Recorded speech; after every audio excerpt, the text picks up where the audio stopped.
सब कुछ इसी पे टिका हुआ है। अगर आपको जॉब मिल गई, इवन आपने यूएस वीज़ा भी क्लियर कर लिया, सब कुछ क्लियर कर लिया, सारे डॉक्यूमेंट्स आपने क्लियर कर लिया, मिडल ऑफ द प्रोसेस में पहुंच गया था, STCW क्लियर कर चुका था, जॉब मिल गई, अब मोल अब करूँ तो करूँ क्या, साला बीच में फंस गया हूँ, करूँ तो करूँ क्या। और हम आपको क्लियर नहीं कर सकते, तो उन्होंने मेरा मेडिकल रिजेक्ट कर दिया। नमस्कार दोस्तों, स्वागत है आपका एक नई वीडियो में। मेरा नाम है अमृत और मैं काम करता हूँ क्रूज शिप पे, और इस चैनल पे मैं cruise ship life related videos और व्लॉग शेयर करता हूँ। सो आज के वीडियो को जैसे टाइटल है, आज के वीडियो में हम बात करेंगे medical checkup. Cruise ship join करने से पहले आपको मेडिकल चेकअप कराना होता है। सो मेडिकल चेकअप एक बहुत ही इम्पोर्टेंट स्टेप है। अगर आप मेडिकली फिट नहीं है, क्रूज शिप में अगर आप मेडिकली फिट नहीं है तो आप ज्वाइन नहीं कर सकते।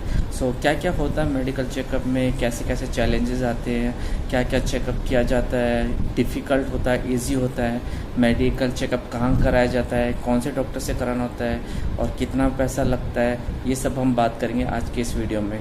तो वीडियो को एंड तक बिल्कुल देखिएगा। वीडियो थोड़ा लंबा हो सकता है, तो थोड़ा पेशेंस बना के देखिएगा, क्योंकि इसमें मैं शेयर करूँगा मेरे खुद का पर्सनल एक्सपीरियंस, और मेडिकल चेकअप में जो जो होता है वो सब मैं आपको डिटेल में बताऊँगा। और ये सारी जो इन्फॉर्मेशन मैं बता रहा हूँ अपने पर्सनल एक्सपीरियंस के बेसिस बता रहा हूँ। मेडिकल चेकअप का ये वीडियो मेरे को रिक्वेस्ट किया था अनुरंजन सिंह ने। उन्होंने मुझे आइडिया दिया था कि मेरे को मेडिकल चेकअप के रिलेटेड वीडियो बनाना चाहिए, तो बहुत अच्छा टॉपिक है, मुझे अच्छा लगा, तो मैंने सोचा इसी वीडियो पे मैं इसी टॉपिक में वीडियो बना लेता हूँ। सो उनके ज़रिए कई लोगों को आंसर मिलेगा। सो अगर आप क्रूज शिप ज्वाइन करने वाले हैं तो आपके मन में डाउट्स होंगे कि मेडिकल चेकअप कराना होता है, क्या क्या होता है, तो ये सारे आंसर आपको इस वीडियो में मिलेंगे, क्योंकि मैंने 2 बार मेडिकल चेकअप करा चुका हूँ। तो ये अपने एक्सपीरियंस के बेसिस में आपको बता रहा हूँ। तो चलिए वीडियो को स्टार्ट करते हैं। वीडियो स्टार्ट करने से पहले आप सभी से रिक्वेस्ट है, अगर अभी तक आपने मेरा चैनल सब्सक्राइब नहीं किया तो सब्सक्राइब कर सकते हैं, ये आपके लिए बिल्कुल हेल्पफुल रहेगा। और जिन्होंने भी सब्सक्राइब कर रखा है, थैंक यू वेरी मच। तो जब मेरा पहला मेडिकल चेकअप हुआ था, मुझे आज भी डेट याद है, तो आपको बताना चाहूँगा थोड़ा सा डिटेल में। पहले अपनी पर्सनल खुद का बताऊँगा। तो जैसे जब से हम क्रूज शिप जॉब के लिए अप्लाई करते हैं, तो क्या होता है, उस टाइम कोविड था, तो कोविड में मतलब मेरे को क्रूज शिप जॉब तो मिल गई, मैंने प्रोसेस भी स्टार्ट कर दिया। और जब मैं STCW भी हो गया था, तो जब CDC की बारी आई, तो मैं CDC के लिए क्या एक डॉक्टर से चेकअप कराना पड़ता है। वो आपको एक क्लियरेंस लेटर देता है, क्योंकि CDC फॉर्म में आप जब भरते हो तो उसका रिक्वायरमेंट होता है। तो मैं उन चेकअप किया, फिर डॉक्टर की डिटेल्स निकाली, जो कि DG अप्रूव्ड डॉक्टर होना चाहिए। तो मैंने उनसे बात किया कि सर CDC के लिए मेडिकल चेकअप कराना है, तो आना है। तो उनके पास मैं गया, तो मैंने उनसे पूछ लिया, ऐसे जाने अनजाने पूछ लिया कि सर मैं कॉन्टैक्ट लेंस लगाता हूँ और आप जैसे आपको बता रहा हूँ। तो बोलते कि आप आ जाइए, एक बार देख लेते हैं। तो मैं बोला आप बिना कॉन्टैक्ट लेंस के आइएगा, चश्मा लगा। तो मैं चश्मा लगा के गया, और जब मैं वहाँ पे जयपुर में जब गया था, जो हॉस्पिटल में जैसे CDC कराना है, तो वहाँ पे उन्होंने बोला ठीक है आप चश्मा निकालिए फिर पढ़िए। मैंने बोला सर मुझे बिना चश्मे कुछ दिखा नहीं। तो फिर बोले कि सर आप, उन्होंने पहले ही बोल दिया कि सर आपको क्लियर नहीं कर सकते, आपको लेसिक कराना पड़ेगा। फ़ोन पे वैसे उन्होंने बोल दिया था, लेकिन उन्होंने बोला लेसिक कराना पड़ेगा। तो मैं मायूस हो गया था। फिर मैं घर हॉस्पिटल मतलब वो क्लिनिक से निकला। फिर क्योंकि मैं मिडल ऑफ द प्रोसेस में पहुंच गया था, STCW क्लियर कर चुका था, जॉब मिल गई, अब मोल अब करूँ तो करूँ क्या, साला बीच में फंस गया हूँ, करूँ तो करूँ क्या। मैंने अपने एक फ्रेंड है जो हम लोग साथ में STCW कोर्स कर रहे थे, तो उससे पूछा, हमने बोला यार अंकित भाई ऐसी बात है, वो कार्निवल क्रूज लाइन में काम करते हैं, अब आज तक हम मिले नहीं है। तो मैंने उससे बोला भाई यार ऐसी बात है यार, अब क्या करूँ।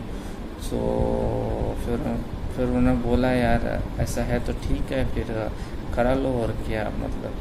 बाकी मैंने भी बाद में जब निकला था क्लिनिक से, तो बोला यार ठीक है, जो होता है अच्छे के लिए होता है, डोंट वरी, सब कुछ ठीक हो जाएगा, जो होता है अच्छे के लिए होता है। फिर मैंने मन ही मन सोचा, तो फिर मैंने लेसिक ट्रीटमेंट के लिए हॉस्पिटल्स पता किए, मतलब कई सारे पता किए, कहीं पे 40,000, कहीं पे 45,000, 50,000 ऐसे पता रहा। फिर बाद में जयपुर में मुझे एक हॉस्पिटल मिला जहाँ पे 35,000 था, और वो one of the best LASIK वाला था।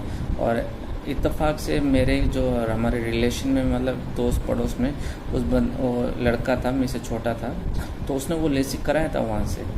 तो मैंने सोचा भाई कैसा दिख रहा है, क्या दिख रहा था, बोलता सब कुछ फर्स्ट क्लास है, लेसिक से कोई दिक्कत नहीं, कोई टेंशन वाली बात नहीं है। तो फिर मैंने एफर्ट डाल के मतलब करके लेसिक के लिए मैंने लेसिक किया 15 दिसंबर 2021, आज भी डेट याद है। और मैंने उस दिन लेसिक कराया था, 35,000 मैंने पे किए थे उसके बाद में जब लेसिक हो गया तब मैं 1-2 दिन तो मतलब वो लेसिक ट्रीटमेंट का भी एक वीडियो है, आप चाहे तो देखिएगा। और बाद में जब मैं घर पर आया तो फिर मतलब वो चश्मा लगा रहता है, तो मेरे को दिख तो रहा था सबको, लेकिन वो क्या है 2-3 दिन के लिए होता है, चश्मा पहनना पड़ता है ताकि कुछ गड़बड़ ना हो।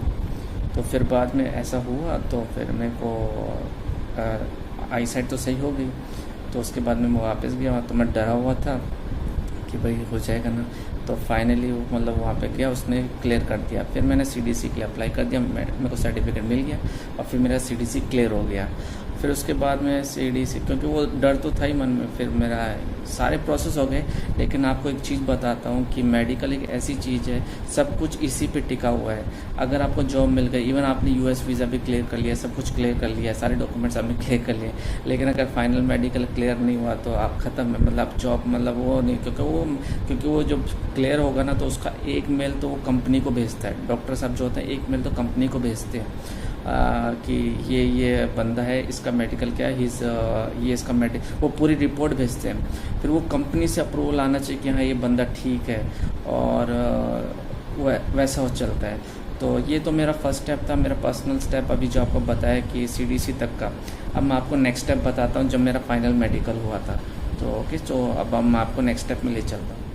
तो दोस्तों, जैसे कि अभी मैं आपको बताने वाला हूँ कि फाइनल मेडिकल में कैसे क्या होता है। तो जैसे कि मैं आपको बताया, जब मेरा यूएस वीज़ा क्लियर हो गया था, 18 अप्रैल के आसपास मेरा यूएस वीज़ा क्लियर हो गया था। तो उसके बाद मेरा जो लास्ट स्टेप बचा था वो फाइनल मेडिकल ही बचा था। तो 26 अप्रैल को मैं आफ्टरनून ड्यूटी करके, मैं आफ्टरनून में होटल में ड्यूटी करता था, तो आफ्टरनून में 26 तारीख को मैं ड्यूटी करके 10 साढ़े 10 के आसपास रात को निकला था मेडिकल कराने के लिए। तो मैंने रात की बस पकड़ी और मैं जयपुर से गया था दिल्ली। और आपको ये पता कैसे चलता है कि आपके पास कौन से डॉक्टर के पास जाना है? तो होता है क्या, जो आपसे कोऑर्डिनेट करते हैं ना, आपकी एजेंसी आपसे कोऑर्डिनेट करती है, तो वो आपको बताती है, आपको एक लिस्ट भेजती है कि yes you go for your final medical. So उसमें एक लिस्ट रहती है, उसमें कई सारे डॉक्टर्स के डिटेल्स रहती हैं as per the state wise. जैसे कि अगर कोई नॉर्थ में है तो नॉर्थ में कौन कौन सी जगह है, और साउथ में कोई है तो साउथ का, जैसे कि मुंबई हो गया, चेन्नई हो गया, हर जगह के अलग अलग डॉक्टर्स होते हैं। सो आप ऐसे किसी भी डॉक्टर से नहीं करा सकते। वो क्या होता है, वो एक टाई अप होता है कंपनी का उन्हीं डॉक्टर से, पर्टिकुलर उन्हीं डॉक्टर से, और फिर आपको उन्हीं से अपॉइंटमेंट लेके आपको चेकअप कराना पड़ता है। तो मोस्टली क्या होता है, मैंने और नॉर्मली बातचीत करते हैं, शाम को ही बात करते हैं, तो मैंने उनको रात को कॉल करके मैंने अपॉइंटमेंट ली थी। तो 26 अप्रैल को मैंने पहले बताया था कि मेरे को मेडिकल के लिए जाना, क्योंकि मेरा सब कुछ ऑलमोस्ट डन था फाइनल मेडिकल, तो उनको मेरे को छुट्टी देनी थी। तो 26 तारीख को मैं आफ्टरनून शिफ्ट करके रात को 10 साढ़े 10 बजे मैं निकला था अपने घर से दिल्ली के लिए। आप मेरा वीडियो है, आप चाहे तो देख सकते हैं कि मेरा फाइनल मेडिकल चेकअप का एक्सपीरियंस। तो मैं निकला था फिर रात को दिल्ली के लिए, सुबह मैं 7-8 बजे तक दिल्ली पहुंच गया, और डॉक्टर ने बोला था कि 9 साढ़े 9 तक आ जाना। एक चीज़ आपको बताना चाहूँगा, आप मेडिकल के लिए जब भी जाते हैं तो एम्प्टी स्टमक में जाना है। तो आप जब मेडिकल के लिए पहुँचते हैं तो एक हौस खास में था जहाँ पे मैं गया था, हौस खास दिल्ली में, डॉक्टर कोहली करके हैं जिनका टाई अप जो ऑफिशियली चेक करते हैं। वहाँ पे कई सारे लोग आते हैं, ऐसा नहीं कि आपके लिए वो वेट कर रहे हैं। वहाँ पे जम्मू से भी आते हैं, वहाँ पे हिमाचल से भी आते हैं, अलग अलग जगह से, दूर दूर से लोग आते हैं चेकअप कराने के लिए। सो एक पर्टिकुलर टाइम उसे, और पूरा दिन भर लग जाता है मेडिकल चेकअप के लिए, ऐसा नहीं कि 1-2 घंटे में हो गया, पूरा दिन भर लग जाता है, शाम हो जाती है। तो 9 बजे तक पहुंच गया। तो फिर जैसे कि आप जाते हैं वहाँ पे, तो जैसे आप जैसे कि कहीं पे जाते हैं रिसेप्शन होता है, तो आप वहाँ पे रिसेप्शन काउंटर पे जाते हैं, तो आप उनको बताना होता है, रिसेप्शनिस्ट तो उनको बताते हैं कि आज आपका मेडिकल चेकअप है। तो आपसे पूछेंगे आपका नाम, वो आपको एक फॉर्म देंगे, तो आपको फॉर्म फिलअप करना पड़ता है जिसमें आपको आपके इंडोर्स नंबर, बेसिक डिटेल्स और पर्सनल डिटेल्स वो सब डालनी पड़ती है। सो वो भरने के बाद वो एक रजिस्टर होता है, उसमें लिखते भी हैं आपकी एंट्री, आप कौन सी कंपनी से काम करते हैं, आपकी पोजीशन, वो सब। उसके बाद में फिर आपके साथ और भी लोग बैठे रहते हैं। जितना जल्दी आप पहुंच जाएंगे उतना ही बढ़िया है आपके लिए, लेट मत करिएगा, जितना जल्दी पहुंचेंगे उतना ही बढ़िया है। तो मैं 9 बजे के आसपास पहुंच गया था। तो उसके बाद मैं एंट्री किया। और हाँ, एक टिप देता हूँ, आप मेडिकल चेकअप के लिए जाके हमेशा ड्रेसअप अच्छे से ड्रेसअप करके जाएँ। मेरा वीडियो देखिएगा, मैं मेडिकल चेकअप के लिए भी गया था ना, तो शर्ट और टाई पहन के गया था, ताकि लगना चाहिए एक डिफरेंस पड़ता है। आप अच्छे से प्रॉपर तरीके से टाई वाई पहन के जाते हैं तो प्रोफेशनल लगते हैं, तो उसका असर पड़ता है, आप मानो ना मानो। उसके बाद में वो आपका जैसे जाते हैं तो आपका सबसे पहले आपका हाइट और आपका वेट चेकअप करते हैं, ये एक पहला चीज़ होता है। उसके बाद ईसीजी होता है, जहाँ पे वो आपको बोलेंगे, नर्स बोलेंगे सारे आप कपड़े उतारो ऊपर के, तो वहाँ पे आपको ईसीजी, आपको कुछ टेप वेप लगाएंगे आपकी छाती पे और आपके पाँव में, घुटनों, क्या बोलते हैं, अंगूठे पे। सो आपका ईसीजी होगा, कुछ जेल वेल लगा के वो ईसीजी करते हैं। उसके बाद आपका जैसे कि एक ब्लड सैंपल होगा और आपका यूरिन सैंपल लेंगे। ओके, वो एक इम्पॉर्टेंट चीज़ हो जाती है, ब्लड सैंपल और यूरिन सैंपल। और उसके बाद आपको, अगर आप पहली बार मेडिकल करा रहे हैं तो आपको वैक्सीनेशंस भी देंगे, जैसे कि MMR हो गया, कॉलेरा का हो गया, मीजल्स का हो गया। तो जैसे मेरे को वैक्सीनेशन लगी थी, एक इधर लगी थी, एक इधर लगी थी और एक पिछवाड़े पे लगी थी, तो 3 इंजेक्शन मुझे लगे थे। और इसके अलावा जैसे कि वो आपको कुछ 2 ड्रॉपलेट्स भी देते हैं पिलाने के लिए, मतलब कुछ भी दवाई होती है वो पिलाने के लिए देते हैं। और ये सब होने के बाद में आपका एक्सरे भी होता है, आपको एक रूम में लेके जाते हैं जहाँ पे आपका एक्सरे किया जाता है, तो फुल बॉडी चेकअप होता है। ओके, अब तो डेंटल चेकअप भी होता है, पहले डेंटल चेकअप नहीं होता था, तो उस टाइम तो नहीं हुआ था, लेकिन जब मैं दूसरी बार गया तो डेंटल, तो आपका एक डेंटिस्ट के पास लेके जाएंगे, अपने दांत वाँत भी चेक करेंगे, तो जो भी है तो क्लियरेंस होता है। सो ये सब होने के बाद जो ये सब तो बेसिक ही सब कुछ हो जाता है, लेकिन जो फाइनल जो स्टेप आता है जो कि तो फाइनल फिजिशियन जो चेक करता है, सबसे इम्पोर्टेंट वो चीज़ है। सो एक बार ये सब होने के बाद जो फाइनल जो डॉक्टर होता है ना, जो मेन, ये सब तो नर्सेस करती हैं, जो भी नॉर्मल जो भी वहाँ पे काम करते हैं, लेकिन जो फाइनल फिजिशियन होता है, फाइनल डॉक्टर, वो आपका करता है एक फाइनल चेकअप। सो आपको आप ऑब्जर्व करने लग जाएंगे। सो अगर आप पहले मेडिकल करा चुके हैं तो आपसे वो पुराने वाले मेडिकल को लिखा, अच्छा ये पुराना मेडिकल आप दिखाइए, तो उनको पता है आप पहले आ चुके हो। लेकिन अगर नए हो तो वो पूरा 0 से स्टार्ट करेंगे। तो पहले तो आपको जैसे कि वो आपको एक रूम में लेके जाएंगे, आपके आई साइट चेक करेंगे, तो आपको एक जैसे नॉर्मल आप चश्मा बनाते हैं तो ऐसे चेक करते हैं, तो लेकिन यहाँ पे थोड़ा डिफरेंस है। तो यहाँ पे पहले आपको बोलेंगे, दोनों चश्मे बोलेंगे ये दूर है, मतलब इसको पढ़ के दिखाओ, तो आपको पढ़ना है। फिर बोलेगा लेफ्ट आई क्लोज करो, तो लेफ्ट आई करके आपको पढ़ना है, ठीक है। फिर बोलेंगे राइट आई क्लोज करके, बोलो राइट आई क्लोज करके पढ़ना है। उसके बाद आपको ओके, अगर वो पहली बार कर रहे हैं तो थोड़ा टाइम लगेगा, अगर रिपीट है तो फटाफट हो जाता है।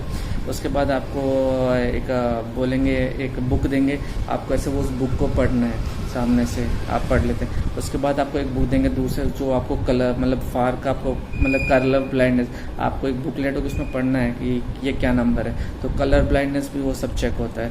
वो होने के बाद और आपसे पूछेंगे हिस्ट्री लेंगे कि कभी ऑपरेशन हुआ, आप स्मोक करते हैं, अल्कोहल करते हैं, जो भी है। कभी भी आप करा रहे तो अपनी हिस्ट्री मत छुपाना, आप छुपाने की कोशिश मत कर, जो भी है ऑनेस्टली बताना।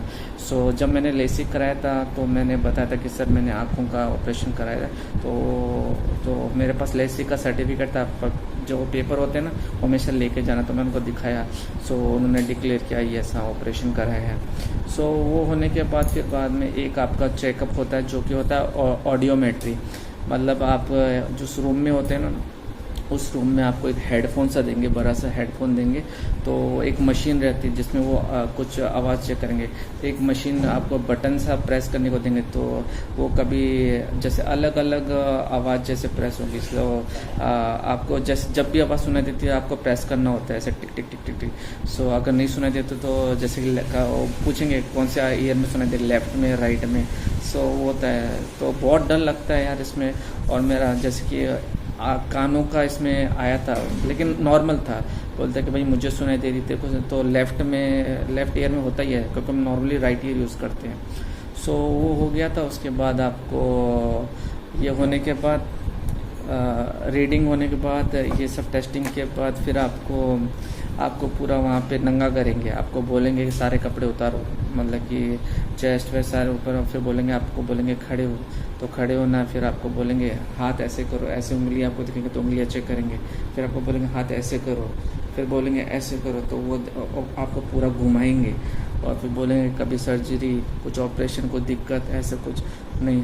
फिर उसके बाद आपको मतलब आपके प्राइवेट पार्ट को वो टच करके बोलेंगे, कभी एक गोटी को ऐसे पकड़ेंगे, दूसरी गोटी को छोड़ेंगे, फिर ऐसे करके ऐसे वो पूरा आपको, उसके बाद फिर घूमेंगे, फिर बोलेंगे झुको, फिर वो आपके प्राइवेट होल को चेक करेंगे कि कुछ मतलब, फिर बोलेंगे खांसने को। तो मतलब आप डॉक्टर से कुछ भी नहीं छुप सकता, आपको पूरा वो एग्जामिन करेंगे, वो एक तरीके से फुल फिजिशियन है। और एक बार वो सेटिस्फाई हो गए तो फिर बाद में बोलेंगे आप कपड़े पहन लो, और उसके बाद में आप बोले फिर आप जाके बैठिए, और उसके बाद फिर आप जाके लंच कर सकते हैं। और जैसे लगभग 12 साढ़े 12 तक तो फुल चेकअप हो जाता है। फिर आप जैसे लंच करते हो तो फिर आपकी रिपोर्ट जनरेट होना स्टार्ट होती है। तब तक आपकी जो ब्लड सैंपल और यूरिन सैंपल होता है और एक्सरे, उसकी भी रिपोर्ट आ जाती है।